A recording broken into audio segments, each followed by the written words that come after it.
شروع اللہ کے پاک نام سے جو بڑا مہربان اور نہایت رحم کرنے والا ہے۔ 61 ہجری، سرزمین کربلا، 11 محرم، دوپہر کا وقت۔ ابن سعد نے حکم دیا لشکر زمین کربلا کو چھوڑ کر کوفہ کی طرف حرکت کرے۔ لشکر یزیدی جانے کی تیاری کر رہا تھا۔ ابن سعد نے پھر حکم دیا کہ اہل بیت کے قیدیوں کو سوار کرو اور ان کی نگرانی کرو تاکہ ان سے کوئی بھی قیدی گم نہ ہو جائے۔ واقعہ کربلا کے بعد اہل بیت کے مردوں میں صرف امام سجاد، زید و عمر، فرزندان امام حسن اور امام باقر علیہ السلام تھے۔ معذرات عصمت و طہارات اور بیویوں کو اونٹوں پر سوار کیا گیا۔ روایت میں ملتا ہے کہ ان ظالموں نے نیزوں اور تازیانوں سے بچوں اور عورتوں کو بے پالان اونٹوں پر سوار کیا، اور وہ اونٹ ایسے تھے کہ جن کی پشت پر نہ محمل اور نہ سائبہ تھا، ان کے سر پر پردہ نہ تھا، حالانکہ یہ سب پیغمبر خدا کی امانتیں تھیں۔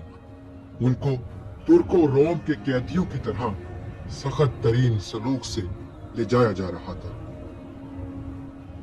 انہی قیدیوں میں سے امام سجاد بھی تھے جو اس قدر بیماری کی وجہ سے لاغر اور کمزور تھے کہ سب ان کی زندگی سے نا امید تھے، لیکن اس قوم نے امام سجاد کی یہ حالت کے باوجود ان کے ہاتھ پسے گردن باندھے ہوئے تھے، اور زیارت ناحیہ کے جملے سے یہ ملتا ہے کہ امام سجاد کے ہاتھوں میں ہتھ کڑیاں ڈالی گئی تھی اور اونٹ پر بٹھا کر دونوں پاؤں کو اونٹ کے پیٹ کے نیچے سے آپس میں باندھ دیا گیا تھا۔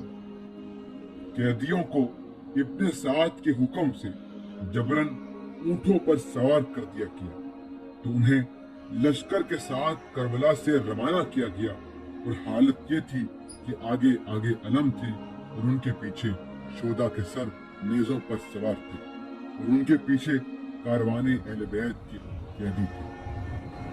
یزیدی لشکر طبل اور نکارے بجا رہے تھے۔ لشکر میں اتنا شور و غل تھا کہ کوئی بات سنائی نہ دیتی تھی۔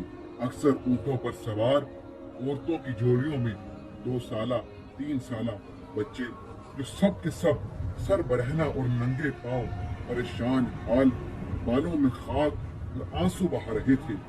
ان بچوں کو جو ہی کوئی بہانہ ملتا وہ اپنے غریب باپ کی جدائی، بھائی اور چچا سے فراق پر بہت روتے تھے، اور یہ اشقیاء فوجی نیزوں کی انیوں اور تازیانوں سے انہیں خاموش کرایا کرتے۔